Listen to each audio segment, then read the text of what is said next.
Assalamualaikum warahmatullahi wabarakatuh. Perkenalkan, saya Dr. Rikota Mamah dari kelas PIA 2B. Nah, langsung saja. Di sini saya akan memenuhi tugas akhir dari mata kuliah neuroscience. Nah, langsung saja ke bab pertama, yaitu konsep neuroscience. Nah, yang pertama ada definisi neuroscience. Langsung saja. Nah, secara etimologi, neuroscience ini merupakan ilmu neural yang mempelajari sistem syaraf, terutama mempelajari neuron atau sel saraf dengan cara pendekatan melalui multidisipliner. Nah, kemudian secara terminologinya, neuroscience merupakan bidang ilmu yang mengkhususkan pada studi saintifik terhadap sistem syaraf. Nah, dari kedua pengertian tersebut dapat disimpulkan bahwa neuroscience ini merupakan suatu bidang ilmu yang mempelajari otak dan seluruh fungsi-fungsi syaraf bagian belakang. Nah, tujuan utama atau tugas utama dari ilmu ini yaitu menjelaskan perilaku manusia dari sudut pandang aktivitas yang terjadi di dalam otaknya. Kemudian neuroscience juga mengkaji mengenai kesadaran dan kepekaan otak. Nah, dari segi biologi, persepsi, dan tentunya ada kaitannya dengan pembelajaran. Nah, penerapan neuroscience dalam pembelajaran ini dapat menggunakan peta konsep atau mind map. Tentunya pembelajaran neuroscience ini mempunyai kelebihan dan kekurangannya masing-masing. Nah, salah satu kelebihannya ini yaitu memberikan suatu pemikiran baru tentang bagaimana sih cara otak itu bekerja. Kemudian untuk kelemahannya ini yaitu membutuhkan waktu yang panjang untuk memahaminya, dan neuroscience ini merupakan tergolong ilmu yang baru. Kajian yang kedua yaitu ruang lingkup neuroscience. Yang pertama ada seluler molekuler. Nah, seluler molekuler ini mempelajari berbagai macam sel saraf dan bagaimana mereka ini melakukan fungsi-fungsi spesifik yang berbeda untuk menghasilkan perilaku yang sama atau yang kompleks seperti emosi, kemudian kognisi, dan tindakan. Yang kedua yaitu ada sistem saraf. Nah, sistem saraf ini mengkaji sel-sel saraf yang berfungsi sama dalam sebuah sistem yang kompleks. Misalnya dalam masalah penglihatan ini dikaji dalam sistem visual, atau pendengaran ini dalam sistem auditori. Kemudian masalah pergerakan ini dalam sistem isotonik. Yang ketiga yaitu ada neuroscience perilaku. Nah, neuroscience perilaku ini mengkaji bagaimana sih sistem syaraf ini bekerja agar menghasilkan sesuatu tindakan yang lebih kompleks seperti yang sudah disebutkan tadi. Kemudian yang keempat ini ada neuroscience sosial. Ini mempelajari bagaimana sih cara manusia ini menjalin hubungan atau berinteraksi sosial dengan orang lain atau masyarakat sekitar. Kemudian yang terakhir dalam bab 1 ini ada otak ini sebagai struktur yang kompleks. Menurut Rahmat pada tahun 2005, beliau mengungkapkan bahwa masing-masing otak ini beratnya hanya 3 pon dan mempunyai 100 miliar jumlah neuron, 16 kali lebih banyak dari jumlah penduduk bumi. Atau kira-kira banyaknya ini sama dengan jumlah bintang yang berada di Bima Sakti. Nah, setiap neuronnya ini mempunyai cabang hingga 10.000 dendrit yang dapat membangun sejumlah 1 kuadriliun koneksi komunikasi. Nah, ternyata jumlah yang dahsyat tadi yang sudah saya sebutkan ini baru setengah dari jumlah neuron. Itu baru setengah jumlah neuron yang dibekalkan oleh Allah kepada kita, itu pada usia 4 bulan pertama kehamilan. Kemudian ada yang menyebutkan lagi, itu Buzan 2005. Beliau mengungkapkan bahwa otak manusia ini berevolusi yaitu dengan 3 urutan. Yang pertama ada batang otak. Batang otak ini mengendalikan fungsi-fungsi penyangga kehidupan seperti pernapasan, kemudian jantung, atau laju denyut jantungnya. Nah, yang kedua yaitu cerebrum atau otak kecil. Nah, otak kecil ini mengendalikan ingatan-ingatan dasar yang dipelajari dan mengendalikan gerakan tubuh di dalam ruang. Kemudian yang ketiga yaitu ada sistem limbik. Nah, sistem limbik ini sangat penting bagi pembelajaran dan ingatan jangka pendek, tetapi juga menjaga homeostasis dalam tubuh seperti kadar tekanan darah, kemudian kadar gula darah, dan suhu tubuh. Lanjut ke bab 2 yaitu kajian psikologi tentang neurotik.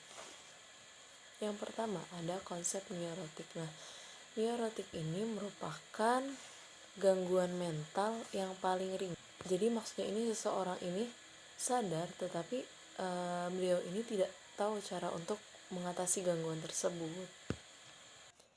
Menurut Maramis 1990, beliau mengatakan neurotik ini merupakan suatu kesalahan penyesuaian diri secara emosional karena tidak dapat diselesaikannya suatu konflik yang tak sadar. Salah satu gejalanya ini yaitu munculnya suatu kecemasan yang langsung, kemudian setelah itu muncul gejala-gejala yang lain. Gangguan neurotik ini biasanya dilatar belakangi oleh tekanan emosi, frustasi, depresi, kemudian stres, atau mempunyai banyak konflik dan sebagainya.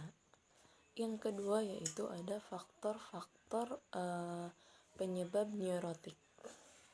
Di sini ada 4 faktor menurut Kartono pada tahun 1980. Yang pertama yaitu ada tekanan sosial dan tekanan kultural yang sangat kuat sehingga dapat menimbulkan kecemasan dan ketegangan yang berlebihan dalam diri seseorang, kemudian menyebabkan mental seseorang tersebut ini breakdown. Yang kedua yaitu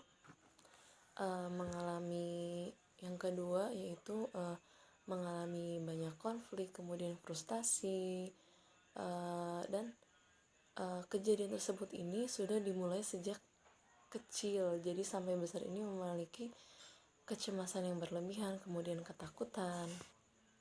Kemudian yang ketiga itu lemahnya diri secara fisik maupun mental. Nah, yang keempat yaitu pribadinya ini sangat labil, tidak imbang, dan kemauannya ini sangat lemah. Jadi mudah untuk kecemasan atau ketegangan, ketakutan dalam diri ini muncul. Kemudian ada aspek-aspek kecenderungan neurotik. Yang pertama itu ada tender mindedness, yaitu keinginan berlebihan untuk mendapatkan perlindungan. Yang kedua ada depressiveness, yaitu gejala depresi atau memiliki banyak tekanan.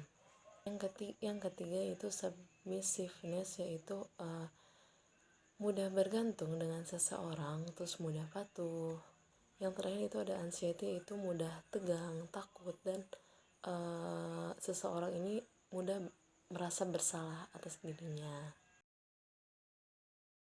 Kemudian masuk ke dalam bab 4 yaitu belajar dalam konteks neuroscience. Langsung saja ke dalam penerapan neuroscience ini dalam pembelajaran.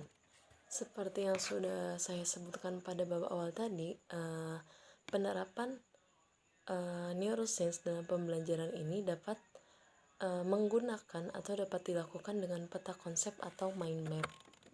Karena dalam pembelajaran menggunakan mind map ini dapat meningkatkan sikap kreatif dalam memunculkan ide-ide baru, kemudian memecahkan masalah dengan cara yang khas, kemudian sikap imajinatif dan meningkatkan produktivitas. Kemudian ada 5 kegiatan yang dilakukan untuk melatih fungsi otak. Yang pertama yaitu memori. Memori ini berfungsi untuk menjalankan peran kognitif. seperti membaca, kemudian pemahaman, dan serta berhitung. Yang kedua yaitu atensi atau perhatian. Kemudian yang ketiga ada bahasa, kemudian ada visual spasial, kemudian dan yang terakhir itu fungsi eksekutor. Atau maksudnya ini, jadi secara tidak sadar ini kita menggunakan kemampuan logika setiap hari ini untuk membuat keputusan, kemudian membangun hipotesan atau sebagainya. Yang kedua yaitu ada kajian otak dan hubungannya dengan belajar. Setiap manusia ini memiliki dua bagian otak, yaitu bagian otak kiri dan otak kanan. Nah, ada lagi baru-baru ini telah diperbincangkan bahwa terdapat juga otak bagian tengah yang berfungsi untuk mengatur keseimbangan antara otak bagian kiri dan otak bagian kanan. Kemudian yang pertama yaitu otak yang orang yang dominannya terhadap otak bagian kiri. Orang yang seperti ini itu memiliki karakteristik pandai melakukan analisis dan memiliki pemikiran yang logis. Kemudian orang yang dominan, yang lebih dominannya ini otak kanan.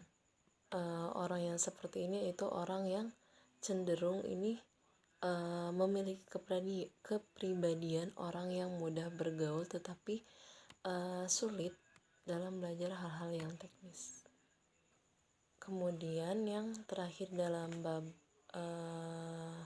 4 ini yaitu mekanisme kerja otak yang berkaitan dengan kecakapan belajar.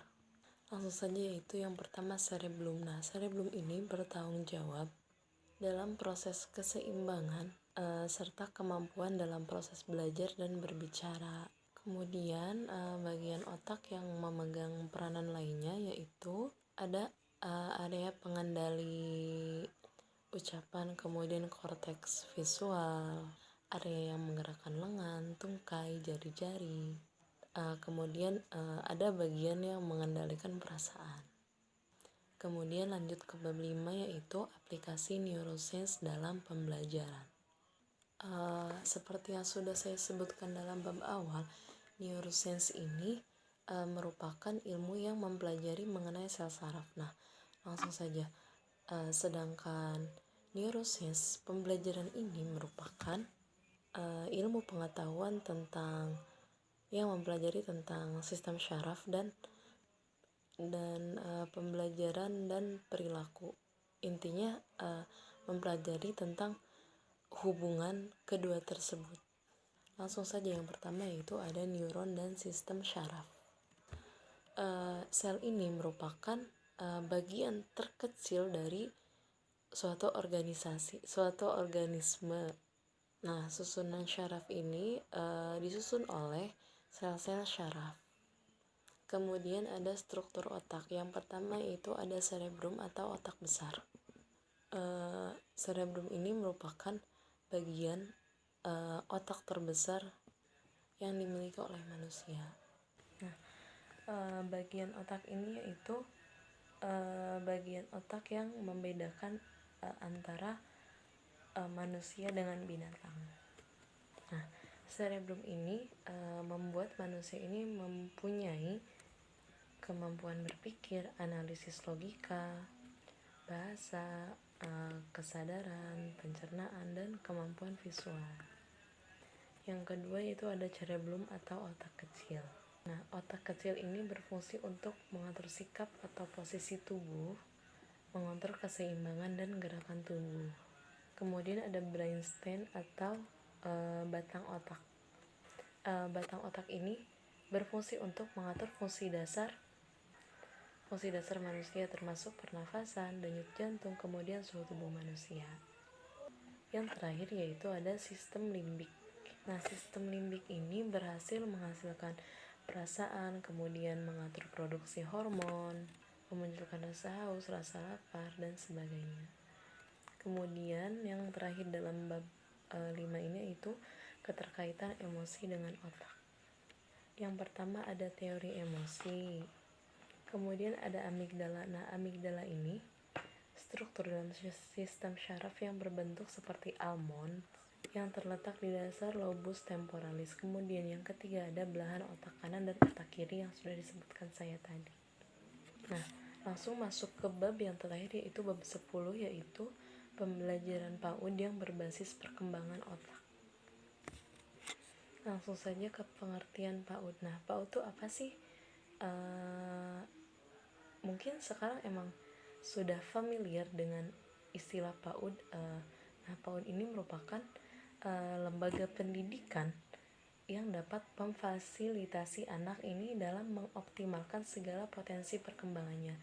Karena pada anak usia dini atau 0-6 tahun ini, anak ini memiliki perkembangan yang pesat, kemudian perkembangan otak ini memang sedang pesat-pesatnya atau dikatakan dengan golden age. Nah, dari tujuan diadakannya PAUD ini yaitu untuk mengembangkan seluruh potensi yang dimiliki oleh seorang anak. Kemudian Suryadi 2007 mengatakan bahwa lembaga PAUD ini bukan bidang yang dianggap ringan. Jadi dalam pengajaran di PAUD ini memerlukan orang yang sudah kompeten untuk mendidik anak, mengurus anak, tentunya yang sudah dilatar belakangi oleh pendidikan PAUD agar dapat mengajar anak dan mengembangkan potensi anak itu semaksimal mungkin. Nah, dalam proses pembelajaran yang dilakukan di PAUD ini tentunya harus mengacu pada karakteristik perkembangan anak usia dini dan segala sifat alami yang melekat pada diri anak tersebut. Nah, untuk mencapai pembelajaran tersebut ini, proses pembelajaran ini dapat dilakukan dengan cara pendekatan pembelajaran yang berbasis perkembangan otak atau brain based learning, yang menawarkan sebuah konsep untuk menciptakan pembelajaran dengan berorientasi pada upaya pemberdayaan otak anak usia dini tersebut. Oleh karena itu, segala bentuk proses pembelajaran di dalam PAUD dengan segala bentuk stimulasinya ini harus berlandaskan pada prinsip perkembangan dan bekerjanya struktur dan fungsi otak pada anak usia dini. Tidak diragukan lagi bahwa otak ini merupakan pusat kesadaran. Nah, otak ini kan berfungsi untuk berpikir, kemudian mengontrol emosi dan mengkoordinasikan aktivitas tubuh. Nah, dengan demikian jika kita seorang pendidik mampu memahami perkembangan otak seorang anak, dengan otomatis kita juga akan mampu memahami perkembangan yang terjadi pada anak tersebut, sehingga kita ini dapat membantu mengoptimalkan atau memaksimalkan segala potensi yang ada dalam masing-masing anak tersebut. Nah, perlu diketahui bahwa anak usia dini ini belajar dengan caranya sendiri. Nah, seringkali orang dewasa atau kita sebagai orang tua, kemudian guru ini menganggap bahwa jalan pikiran anak ini sama dengan jalan pikiran mereka. Akibatnya apa yang diajarkan oleh orang tua atau guru ini sulit diterima oleh anak. Nah, dalam proses pembelajaran ini hendaknya atau harusnya ini disusun sedemikian rupa yang menyenangkan, kemudian membuat anak untuk tertarik ikut serta, kemudian tidak terpaksa. Kemudian guru atau orang tua ini tentunya memasukkan unsur-unsur edukatif dalam kegiatan bermain, sehingga anak ini secara tidak sadar sedang melakukan proses pembelajaran dalam bermain tersebut. Nah, yang terakhir yaitu menurut Mutia 2010. Nah, pembelajaran pada anak usia dini, pembelajaran anak usia ini yaitu hasil dari pemikiran anak dan pengalamannya dengan materi-materi, kemudian ide-ide dan representasi mental anak tentang dunia sekitar. Kemudian pikiran, imajinasi, keterampilan, dan sifat emosional anak ini bekerja secara bersamaan. Kemudian apabila sistem pembelajaran ini melibatkan semua aspek ini secara bersamaan, maka perkembangan intelektual, sosial, dan karakter anak ini dapat terbentuk secara simultan. Oleh karena itu, sistem pembelajaran yang patut dan sesuai dengan perkembangan anak atau developmentally appropriate yang sesuai dengan DAP ini dapat meningkatkan dan mempertahankan semangat anak untuk belajar. Sekian penjelasan dari saya, kurang dan kurangnya mohon maaf. Wallahul muwaffiq ila aqwamit thoriq. Wassalamualaikum warahmatullahi wabarakatuh.